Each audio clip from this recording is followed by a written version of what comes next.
changed in the last 24 hours. Maybe Faker rage solo queued and got to rank 1, I'm not sure. It was rank 2 last time I checked, and double ban against Core JJ. What I want you guys at home to know, if you're on the VOD, you wouldn't have heard this yet, I talked about it a bit yesterday, is that Gen G have been one of the few teams to put all their eggs into counter-picking bot lane, not first-rounding bot lane where possible, trying to get a really powerful marksman lane where they can. And on red side, you do have the ability to counter-pick AD carry or the bot lane carry role and support. We'll see if they stay to that trend, but so far that's how Gen G have found their big advantages, setting up Ruler to carry. A lot is open in this draft. A Lulu first pick over Taliyah is a recent thing where Taliyah priority has gone down, even though Taliyah is 100% contested and has not lost. Yeah. Gen G looking to continue that streak with the hover on Taliyah and the eventual selection here. Also, I mean, we talk about flex picks in this new meta. Lulu is one of the biggest, right? It can go pretty much anywhere at this point, even the 80 carry role. And look at this. Oh, we are going to have Yi Taric coming back. We already have Braum on the other side, too, so we could have a bit of this once again, guys. I'm clapping. It's what I wanted. I want to see the best team playing Mata, which is Master Yi Taric, and also a great name in Korea. And we're going to see Gen G have to react to it. That's probably a rise in the bot lane as well. We're getting some new meta right now. It's happening, guys. And with the Braum, I mean, you never know, right? The Taliyah is, everybody talks about how it's great in the jungle, but we've seen 2 games in the LCK where it's gone mid, so I guess that takes a little bit of priority away from Braum going into the mid lane too. We really just have to wait. I mean, these 3 champions can go literally anywhere, and that's the best part about this meta. And look, Ruler may be chibi and also giving a peace sign to the crowd, but he may also not be on the bow today. There may be no marksman play coming out of Gen G. Fly is an old school Rise and Taliyah player, so we'll wait and see what the decision is there. Looking at some highlights of Yondu pressing R and running at people. The Gen G fans probably right now are a little bit concerned. The draft hasn't revealed itself. Braum early rotation was saying, hey, we want to be ready if you're going to be going for this Master Yi Taric. Could potentially be ready for it. Camille ban actually comes through from the side of Gen G. Very interesting, given that it would have to be a top lane Camille, given they already have the Master Yi. Yeah, and speaking about 80 carries, all right, we're going to have our Ashe locked in, and Ashe not necessarily a flex pick, Papa. So that means that Haru is going to jungle Taliyah, which would fit into his current champion pool of, can I mess someone up 1v1 or not? So far he's played Camille Xinjiao only. And he's going to be moving on to the Taliyah. Now the game will reach a time where if Yi has hit critical mass, he will laugh at Taliyah, an instant killer, short of a W popping him back. But very interesting.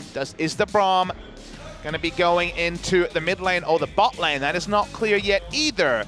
MVP pick up Pilot's champion. It's going to be the Vladimir, you'd have to think. Although the Darius is a bit of a flex pick, given we don't know who Gen G is sending top.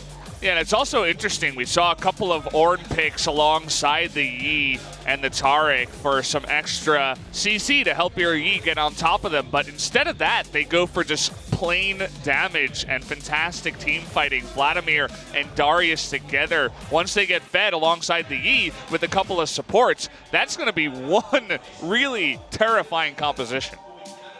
All right, we are waiting to see where we are going in terms of Gen G. It looks like Gen G is going to pick support with the last picks. They are sticking to what I mentioned. They are trying super hard to win the 2v2 and set Ruler up for an advantage. Easier to do on red side than blue side.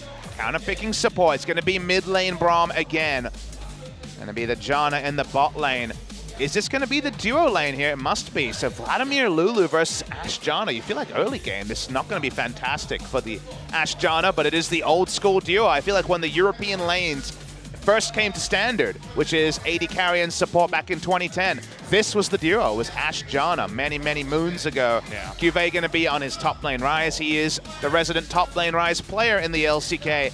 But what does a super farm Taliyah jungle do against an unkillable Master Yi? At some point, not very much. So early game invades, vision control, keeping tabs on Yondu and Ian is going to be so important for Gen G. It's the biggest thing about this game, right? And if you are going to put that amount of importance on a couple of guys, it will have to be Haru and Fly. This duo has been winning essentially every time they face any other duo, so I do like that. Taliyah for the early game dominance up against Master Yi. We'll see if they can actually flesh that out and also deal with the Darius in the top lane. You don't want to let him get too fed. The Ryze being ranged and not your standard, bruiser / tank in the top lane should have a much easier time of doing that. Very, very interesting where this game is at. Range advantage in top is good for Gen G. Bot lane on paper doesn't seem fantastic early, but the Janna, I guess, to have another thing to reset a team fight against a Yi. Yi gets to that right point, though. If Yi gets that cheeky triple kill in the first 15 minutes, who's to say that MVP won't pick up an upset game 1 win over Gen G? That's the real question. It's going to come down to the first 15 minutes for this one, potentially. Let's jump into game number 1 and find out.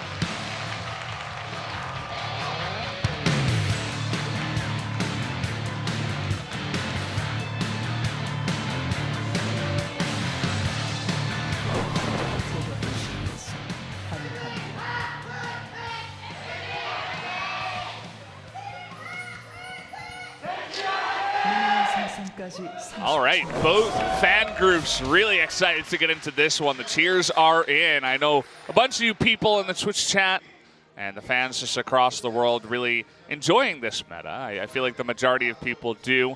It seems like the fans here in Korea do as well. I think a lot of people look to people like myself, someone who's big on macro, someone who really loves Korean League of Legends, and think he's probably hating it. He's being paid to say what he's being said, but why is he being so positive? I actually am really enjoying the meta right now. Now, I don't really know how it's all going to finally land. I'm certain that by the time of playoffs, it will be 80 carry and support bot lane. But there's a lot of new things to talk about because matchups are changing. I like the challenge of looking at evolving drafts, evolving lanes, and understanding what strength and weakness is. There's some games that are a bit face raw. I'm looking at MVP with Master Yi and Taric. But there's a lot to like about the fact that the game is evolving. And while I don't necessarily want this meta forever, I really am enjoying it for the brief time we have. Yeah, it's a breath of fresh air, We're kind of getting a little bit stale there with the standard compositions we had in every game. You can only enjoy Jhin Taric versus Ashe Janna for so long. You need some vibrancy in the bot lane as level 1. Could say there's a lot of lane presence for the Ashe, doing very well with that. We'll see how the lane evolves, though, in this Vladimir-Lulu duo. Now, taking a look at the runes here. I think that's actually the lifesteal rune in the domination tree that he has picked. Doesn't take the movement speed or the ultimate cooldown, the new one that we got. Does have the Nimbus cloak from sorcery, which I really do like. On a champion like Vladimir. That's Ravenous Hunter coming through from both the Vladimir and the Taliyah jungle in this game. Usually you see the movement speed one chosen by the jungle players especially. Gathering Storm from Yi is an interesting one, but we'll see if that one is useful as the game goes on. Those are the overlays.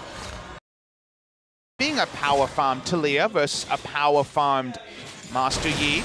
Again, we've already said heavy advantage for Yi in that particular case, as Taliyah very strong at ganking, very strong at skirmishing with all 3 abilities at level 3, but doesn't scale with items as well as Yi. In fact, maybe no one scales with items as well as Master Yi. So I'm excited to see, when does Ruler start to push up and put down vision with Core JJ? When does Cuvée, as the ranged champion, Ryze, find the deep vision? When do they actually look to shut down Master Yi and Taric? Because in my mind, giving the Master Yi infinite farm can only lead to an MVP victory if the game goes long enough. Certainly the way it's looking like, right? I mean, you're going to have the 0 CS, basically, Taric, for the majority of the game. He's going to have a couple of items, and he'll press R on the Yi. We know how that works out, but there's all that focus on the Yi. I mean, they have a couple of other champions that really scale fantastically to the Darius and the Vladimir. If the game goes long enough, I really can't see Gen G keeping up.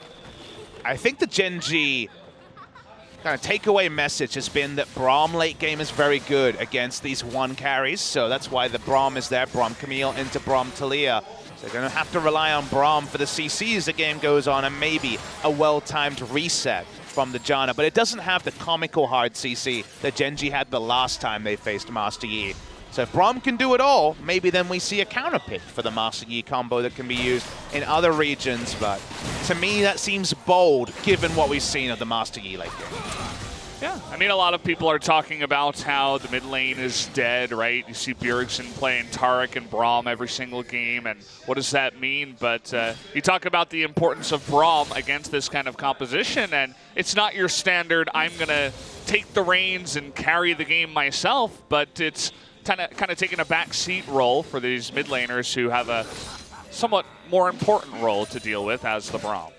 Yeah, mid laners, 3 Ancient Coin start for the side of MVP. It's been standard on Vladimir. On Lulu, it's an option for sure, and not really looking to trade with double range, so you're not going to go for the Frostfang line of items. And the no Relic Shield on Taric is a little bit surprising, but the extra mana sustain can come through. The coin for picking up the gold. It's more gold generation. It's always been the selfish choice over the Relic Shield. It makes slightly more if you don't go down the coin line. So it looks comical because there's 3 in a row, including the mid lane, but that is the decision in this game. And if you've been laning against those pesky Vladimir bot lanes, do notice that Ruler has gone for a first item Vampiric Scepter next to the Doran Shield for the most sustain. How much sustain going to be worth, though? He's going to have to flash away as Janna had gone on the roam. That was a really awkward mistake, actually. He stepped way too forward for just a couple of seconds. And in pro play, they know exactly when you step too far forward. So they're like, oh, we can go on to this. And even forcing the flash heal away from Ruler this early on is kind of disappointing for that bot lane, for the guy who's talking a lot of trash, saying he's the best 80 carry guy and nobody else can play 80 carry, so that's why they're not. His actual words up mid lane. Oh, here comes the Yi. We're here. He's only level 6 and already getting on top of Haru there. Doesn't end up getting the kill, but you can already see where that 1v1 rather is going. At least Seismic Shove is predictable against a Master Yi. Speaking of Yi. Yeah, they're back here again. Stun isn't going to land this time around, but Scuttle does go over to the side of Haru. If you're unfamiliar with the SPO TV broadcast, see the top right, there is a Scuttle Crab counter for Gen G and MVP. 2-1 now, so slight lead here for the side of Gen G, but it's going to be an important battle when both the junglers are about power farming. Whoever gets that advantage with how much gold is loaded onto the new Rift Scuttle is very important. Pretty huge. I mean, that's part of the reason why we did see the Taliyah come in here for that level 2, level 3 power, and getting those Scuttle Crabs, trying to get ahead of Master Yi and Taric. Only one Scuttle Crab ahead for now, though. We do kind of have to pull one out for Ian. It's his second game on the mid lane Taric, and he already mentioned in his interview the first time, this isn't the game I signed up for. Because he's not going Relic Shield, his CS is going to be even funnier. Yeah. He's at 1. He stole one away from the Master Yi, essentially. He tried to freeze the wave. Maybe the turret aggroed it. It was a mistake, but that's actually something you could point out and say, a mistake. He's going to miss the Seismic Shove, and that means that Haru is in so much trouble right now. The exhaust is going to come down. The stun there from the Braum, but Haru's getting low. Not enough damage, but here comes Taric. First blood for Ian. The carry in the mid lane will pick up the kill. Big mistake there by Gen G. They walk up, they're trying to invade and also potentially skirmish, and Yondu's ult's back up. He's going to run straight at them. There's no way for them to fight in such. Yondu and Ian, this was the gambit that was sent by Gen G. They had to know that MVP would be considering it. They fully pulled the trigger. And as the game goes on, they'll have the wild growth. They'll even have a damage amp. Damage amped, free-farmed Master Yi. Sounds like a GG. It certainly does. I can only imagine what the Twitch chat is spamming about this game so far. Probably involves a lot of Gs. Maybe not Gen G, though, in a positive sense. Yeah, I mean, they almost got baited into picking that Taliyah, and so far it hasn't been too successful for winning the early game up against this Master Yi. The stun from the Braum, very important. Nearly saved his life, but the extra damage from Max with the first roam on their side was quite nice. You see the power of this Ashe and Janna. Just one of those things about Vladimir is that early game does struggle to have the same trading patterns before there is as much loaded into the cooldown on his Q. So Ashjana just straight up winning 2v2 is something I didn't put together, but is something that has been important for Gen G. They played around bot side. They are isolated, and the no jungle attention, being able to visit top or bot lane, is good news for the Ashjana, very clearly. It's working out for them. Let's take another look at the replay. They just walk into no vision. Seismic Shove misses, and then, well, Haru, you're in a lot of trouble. And it's unnecessary from Gen G. They're looking for a kill. They're not looking to take away a camp. The fact that they're actually looking for more than just parity, that they are actually looking to try to kill, is a sort of greed that Yondu can exploit on this Master Yi. It was kind of gift-wrapped for him on a silver platter, even though Tarek was the one who picked up the kill credit. Yeah, and it was actually a good flash, even though it looked awkward from Max. He flashed the wall to get there on time, and just to secure the kill onto Haru, because he knows just how important it is to get this Master Yi fed. I wonder if this one will fit into the growing stat line when it comes to AD carries and non-AD carries in the LCK. Great article released on Twitter by Emily Rand, so at Emily Rand on Twitter, talking about how in Korea we've had 33% of AD carries win, but even more damning than that is that in a matchup between AD carry and non-AD carry, in this case Ashe versus Vladimir, AD carries are at 30%. So the Mordekaisers, the Bruisers of the world, the Mages have all had a very big advantage over traditional AD carries, and just too many games have ended before an AD carry has hit 3 items, and that has really put down the numbers. Compare that to other regions. In China, 63% win rate for AD carries, Europe 50%, North America 60%. In Korea, AD carries so far, again we're being results orientated on 1 week, but AD carries are struggling, and it's probably going to take a couple more weeks of scrims for any team other than Gen G to find the confidence to actually run that AD carry in professional play. Well, Haru in trouble once again. Here comes the E. They have exhaust this time around, though, so again, they push him away and he doesn't get a kill, but that's flash and exhaust taken away from those 2 members. Pilot in a lot of trouble, though. This 2v2 going so well for Ruler and Core JJ. They pick up another kill. Korean representatives are the ones who are giving Gen G hope. They went for this Ashjana. They last picked the Jana. So far, it is definitely turning a trick. We haven't even talked about QV and ADD. They've just been farming it out. Darius, just like what we said about Ashjana, had no jungler to respect, so has been able to push up even in a ranged matchup and not worry about being ganked. Teleport on the Vladimir means no secondary turret to Gen G. So far, so good for the OG EU duo of Ashe and Jana. Yeah, it's really interesting just to see the AD carry showing up, at least in this game when Ruler's playing it. You begin to wonder if the words that he said before actually carry some weight, that actually the people are just not great at the AD carries. Or is it perhaps that the AD carry players in Korea are really confident playing other stuff and they're making the meta work for themselves? I think it's always a little bit of column A, a little bit of column B, but you're going to have moments like this where Pilot misplays the trades in lane as Vladimir. We've had Vladimir players who are good in lane, haven't been able to engage. We've seen the converse. Pilot has been decent, but in this particular game, this misjudges the trade, and you'd always take the Korean representative duo, world champion duo of Ruler and Core JJ on ranged AD carry support over a top Korean AD carry, which Pilot was by the end of spring season, on an unfamiliar champion. At this point, 1 week into the season, Vladimir bot is unfamiliar to everyone in the region. Yeah. Vladimir, when you're first playing him, it seems pretty simple, right? He's got a couple of damaging abilities. You run at them, you do your combo, and you try to get away with your W or get into the fight. But it's actually it's a lot more subtle than that. It's just his play style, his lack of range as well on all of his abilities. You really have to know how to play that champion into a bottom lane like Ashjana. Well, Ashjana are pushing up, and it's even more technical than that, because the great thing about League of Legends is it's not just how do I play my champion. The thing you learn very early when you start playing the game is I actually need to know how the enemy, all their abilities and how they interact. And in a duo lane, knowing the limits of your champion compared to other champions takes so many games. Game against Ashjana as Vladimir bot, he probably hasn't. That's just the reality, given that we don't see that much Jana. So it's a very nuanced thing, and just misjudges the double ranged all in, and to the detriment of his team. It's definitely a very good point. You need to know the matchups, and when you haven't played them, you're not going to know them. So a trade takes place just now. The Cloud Drake for MVP almost seemed like a consolation prize, as the top side of the map was totally controlled by Gen G. They easily rotate over to the Rift Herald, pick that one up, and nearly take down that mid turret. It actually does not go down.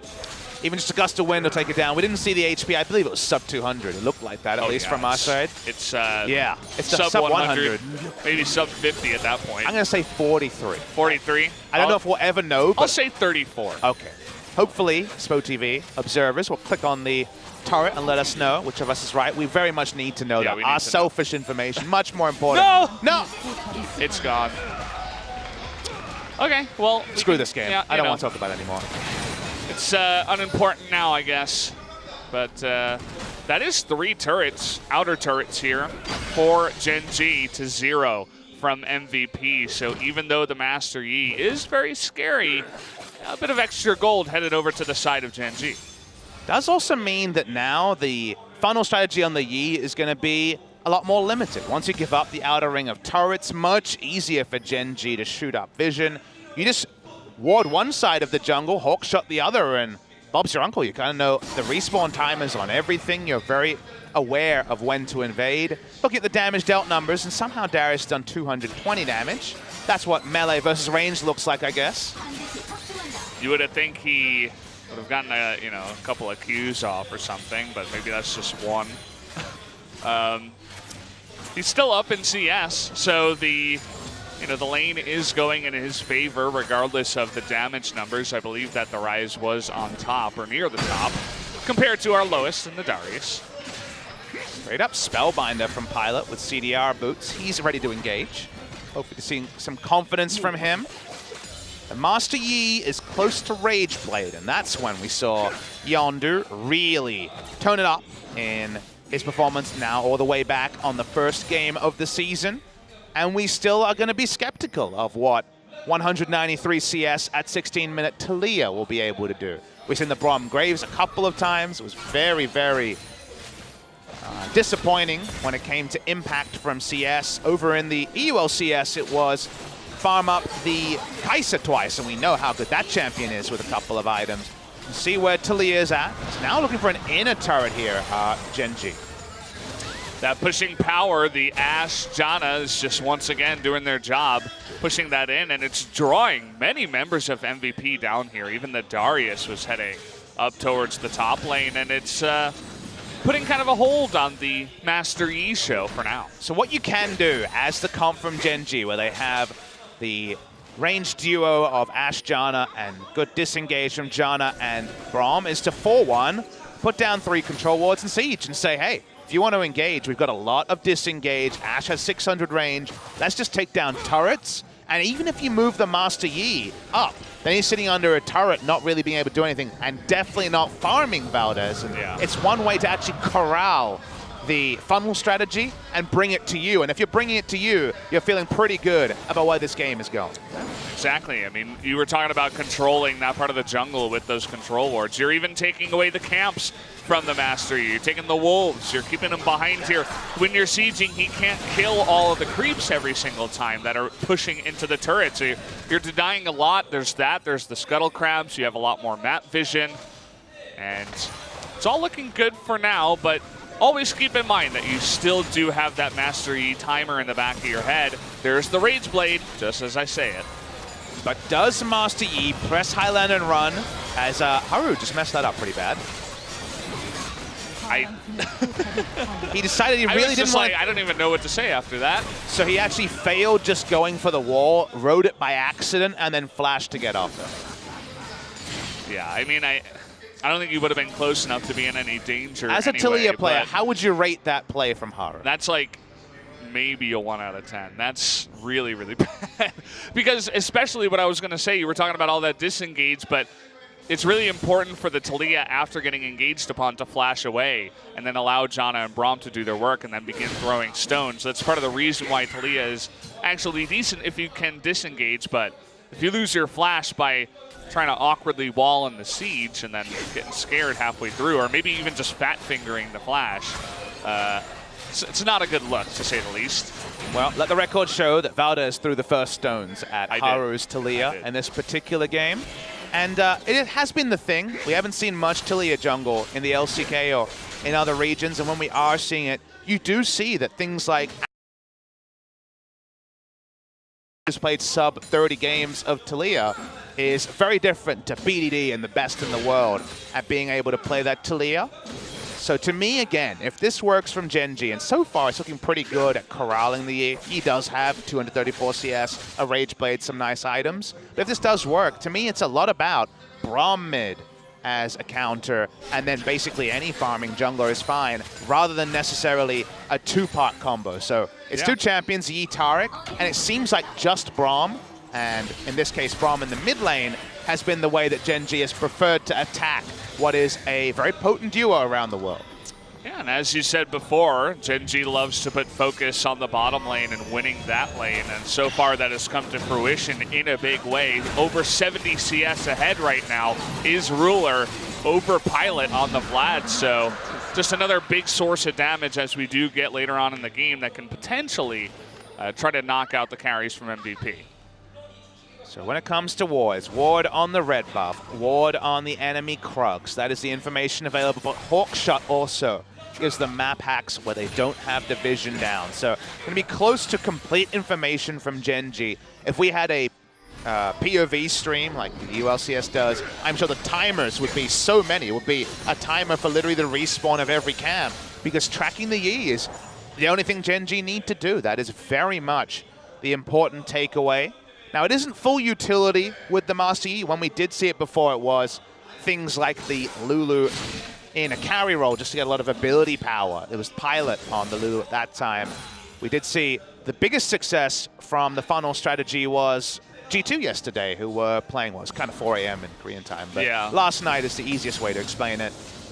Playing with carries in other roles and having multiple threats. Vladimir is a threat. Darius is a threat. It's a multi-threat comp with a Master Yi. So while the Master Yi needs to do the heavy lifting, it's 70-30, not 95-5. Yeah, I mean, as you're talking about that, Darius picks up an Aegis already after his Trinity Force, so he's not going to be going full, you know, carry builds here. He's going to be going for supportive items, perhaps. You know, a locket. Will it be a banner? What's coming up next for this Darius? It's not going to be, you know, like Asterix or something like that. And again, I think 80 carry players should look at the bottom scroll and see the 4-minute Vamp Scepter as a first pickup, the Doran Shield start against Lulu, of course, picks and harass. You're going to be able to out-sustain that with the Doran Shield. That's the way through, and Blade has been the preferred item on basically every 80 carry, including the Lucianist. All right, engage time. Here we go. The Radiant's coming on down, but the knockup on Yondu is good. And there's that Janna ultimate. Keeps him in the back. Now there's no longer an ultimate. Now he's still going to be able to get onto that Janna. Can he continue? I'm not so sure. Here's Pilot and EDD. They're wrecking the rest of the team. It's not even only Yi, but at the end of the day, Cuvée going to come up here, and Haru does stay alive for a triple kill, and Max cannot finish them off. 3 for 4 in the end. Gen G just get over, but Gen G had everything up, layered it all, wasted the Highlander. That's the big takeaway. Highlander elapsed before Master Yi got his first kill. No reset on that ability. Not quite the ability to get over the line, but in a future fight, if even one of those tools is down, maybe Yondu can wreck.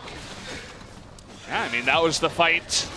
It wasn't good enough for them. It actually leads to Haru and Cuvée pushing this down the mid inhibitor turret without any creeps even. Just gonna take that out, and I was getting excited, man. Even so much damage was coming out from the Vladimir and the Darius in that fight, but in the end, still Gen G managed to win. Let's watch the replay. Finally, Yondu thinks this is the time. They go in with the Alpha Strike. He already has the Bastion link.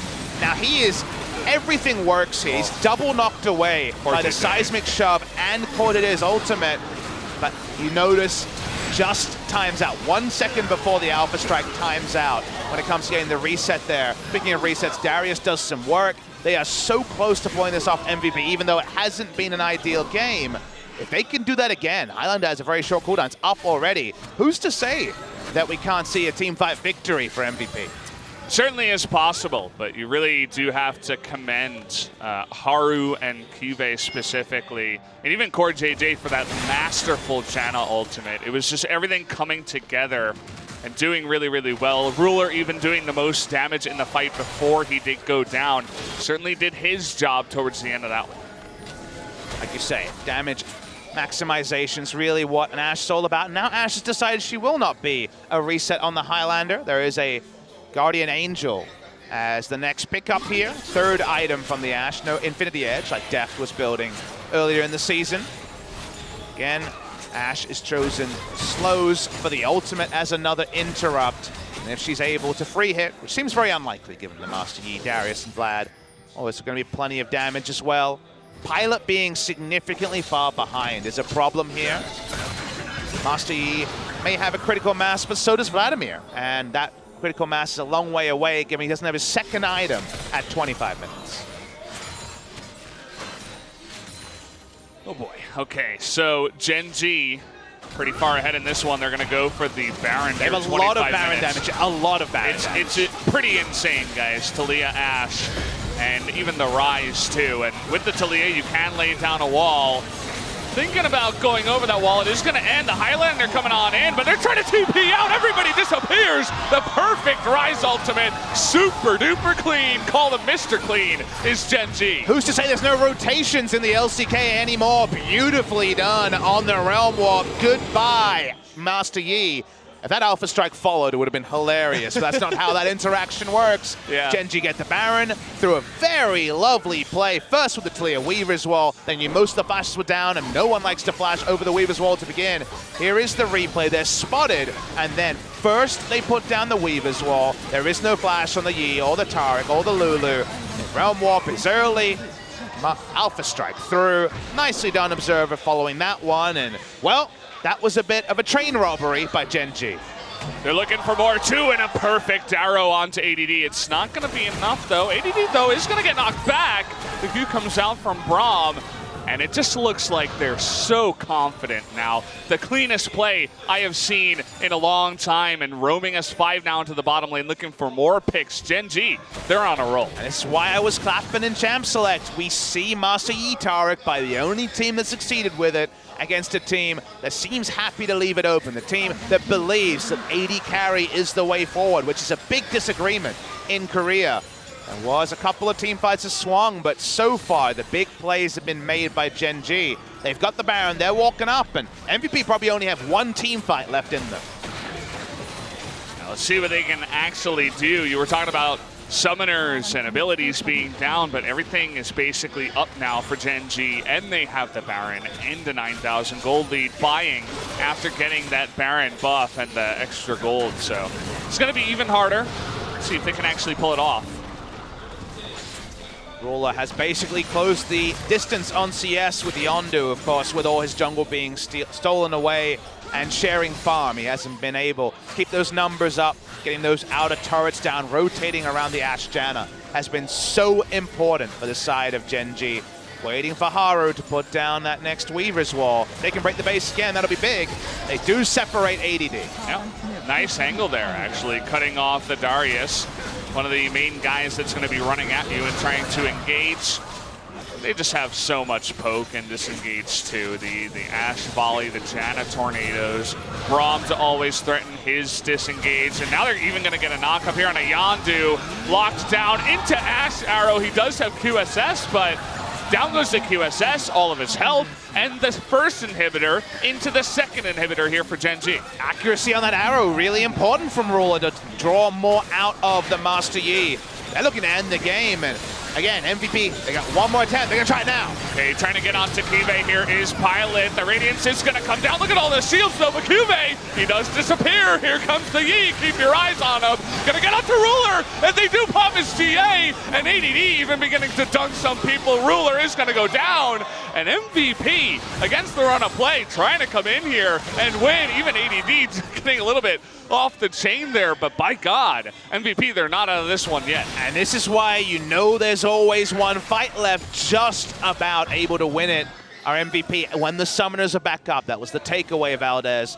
Notice that the Highlander duration's getting longer. Able to play this one out. The Vladimir getting the first kill was so important on this play. We're actually also watching the red buff be stolen away. Notice the Highlander. Again, that is more important than I can possibly discuss. Yondu does get the reset this time, is able to go in, and that was the difference between this fight and some of the ones previously. Pilot trying to make up for his week early in mid-game, giving so much gold and kills over to the side of Ashe and almost letting Ruler doing the carrying, but now he's like, nuh-uh, I'm a fed Vladimir, I'm up to my 2 important items, I'm over level 9, and now I'm going to begin to really be a big threat outside of the Yi. As I said before, it's not just about him, it's about that scary Darius and Vladimir slowly scaling up too. 7 seconds is the duration of Highlander, and choosing the right time to use it is going to be something that is a bit of a skill cap. People are not dying instantly. There is a lot of disengage. Getting that first pick is so crucial to MVP, and it's the difference between a one-team fight and a lost one. Talia did so much damage kiting back, yet it wasn't something that could be pivotal in the fight that just happened. Gen G have all the advantages in the world, and yet... Well, they do have the ability to take another turret here with the Weaver's Wall. The duration did get nerfed, but it looks like Pilot is trying to threaten and engage before the wall comes down, which I do like. I feel like Gen G's still far enough ahead to push with the wall and maybe get the turret, but after that they really have to be careful because you never really know who's going to win that fight. And uh-oh, MVP rotating into the mid lane. Going to be zoned out now by that Weaver's Wall, but it's not a long enough duration. Here comes Master Yi. Ult's already popped. Going to be slowed down. He gets on the Ruler here. The knock-up, though, and the Radiance, really good timing. The knock-up from Lulu's over to Apprehend! Unbelievable from ADD. Gets on in there. A double kill for Yondu. And guys, this game is not over. Holy moly. That was so big there. MVP made a massive mistake. They all went mid lane as 4, and then the Weaver's Wall was able to cut them all off. They get a couple of kills, they lose an inhibitor. Maybe the collateral damage of losing all their inhibitors will decide this game, because the team fights straight up are looking very, very tricky for Gen G. It's really rough for them now, and you know what usually happens when you take down these inhibitors? The Master Yi can sit back, be pushed into, get even more and more farm. They don't even get that inhibitor. Yondu able to get onto Ruler, who was too far forward. Kind of misunderestimating the time of that Weaver's Wall. Maybe he was expecting the old Weaver Wall timing. This is a lovely wombo of Master Yi being a conduit for the ultimate from Lulu, the Wild Growth, into a huge Apprehend from Darius. Didn't even have flash to pull that one off. Walked up. Able to walk up through the knock-up of the Wild Growth. Wild Growth into Apprehend, a new wombo we didn't know about. Yeah. MVP need to push out. They need to find a way to get a grouped fight outside of their base, but with 2 inhibitors down and 1 begging to be taken down by Gen G, it is going to be so hard for them to force a fight. It feels like Gen G played the waiting game. They already have a lot of Baron damage. If they get the Baron and are able to bring in 2 Baroned up minion waves, how can MVP recreate the last couple of fights? Yeah, and I feel like this might be the first, or probably the most important game we've had where the inhibitor timings really, really matter, because they're almost about up.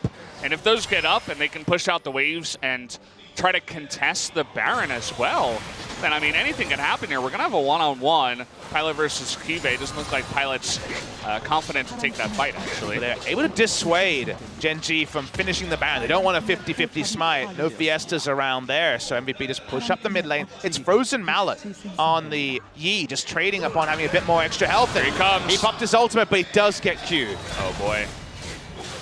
Maybe reaching a little bit for that fight. Wasn't in range to Alpha Strike through the Q, and thus was disengaged with 1 ability. Kive just auto-attacking down this inhibitor in the bot side. Pilot's 2 levels down, doesn't feel confident enough. 3 items to run at the Rise, and maybe not the worst decision he ever made, although ADD. ADD should be confident to come out in here. That phase rush is going to help out Kive, but sorry, buddy. Let's see if you can actually do it. 1 ult, very close, but the shield here is really good. Kive, 1 more Overlord is not going to actually hit. And a very close fight between ADD and Kive and the Baron. going over to Gen G. Juve has been a top lane Rise player in and out of meta for 4 years now, so he has mastery of his champion. The last Overload would have got a kill, doesn't, no fade away kill there, and the Baron was taken because they saw 2 people bot lane, so still was overall successful for the side of Gen G. All they can do is once again push out their waves.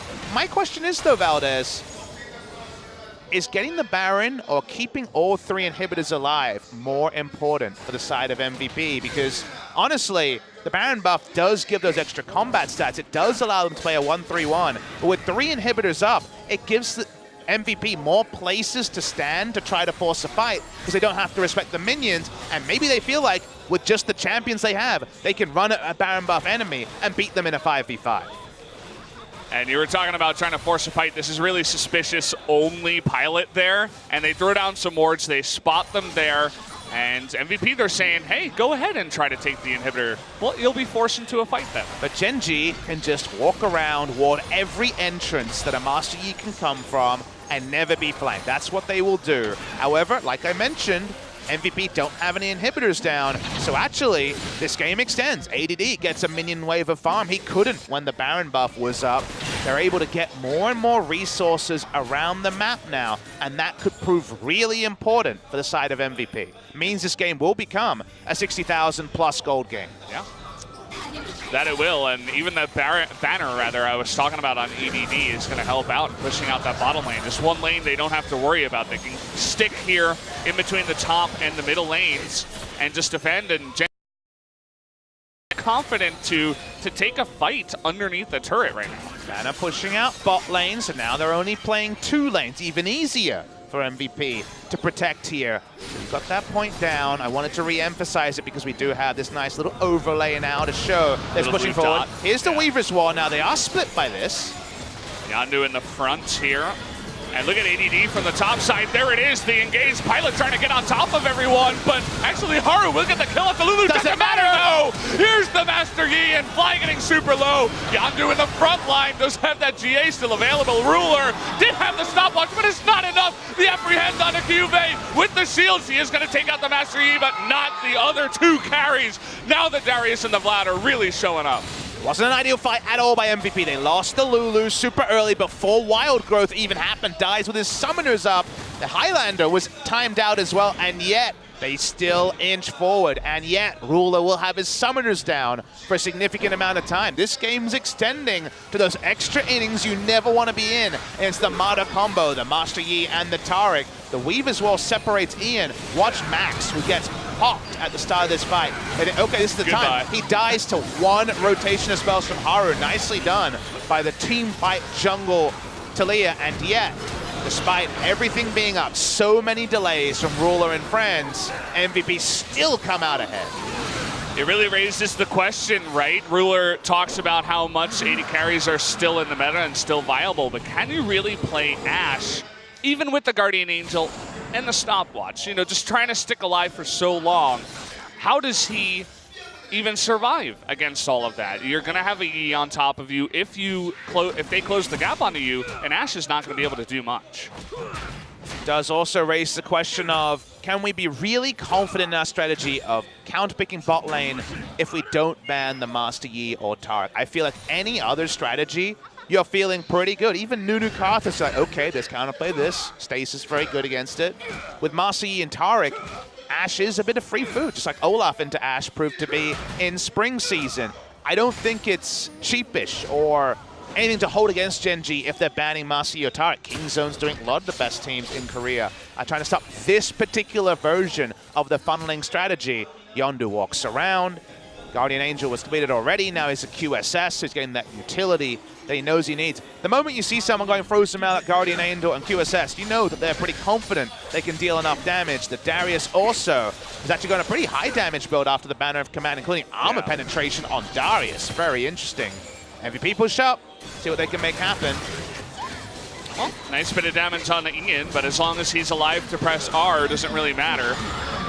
He does have that healing too. I thought perhaps Haru would look for some kind of wall and then take a 5v3 for 5-6 seconds, but not going to be looking for it. They give up another inner turret, and slowly that gold gap is closing.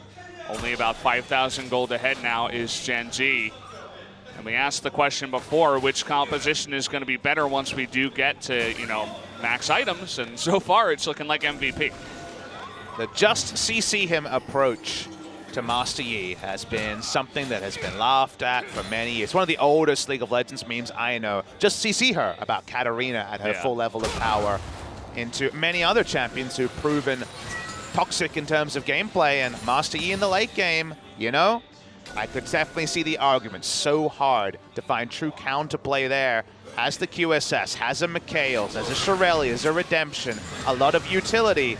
Counterplay in the early game in a normal Master Yi game is ganking or find meaningful ways to shut down his farm. Usually the cost of Master Yi is that he's not affecting any lanes because he's hard farming, and yet this is a meta where you can find a way to let him cheat.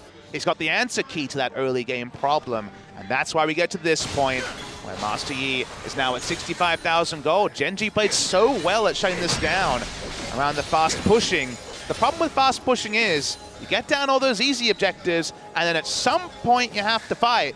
And even though that's over a single inhibitor turret, that fight is proving too much for Gen G the last 3 to 4 times. Yeah, it's kind of looking like 8.1 when we had Sivir Azir sitting underneath Nexus turrets, and the games just wouldn't end, except this is scaling a lot faster in terms of the... okay, that does go down to the bleed. In terms of the Master Yi, Vladimir, and Darius with 2 supports.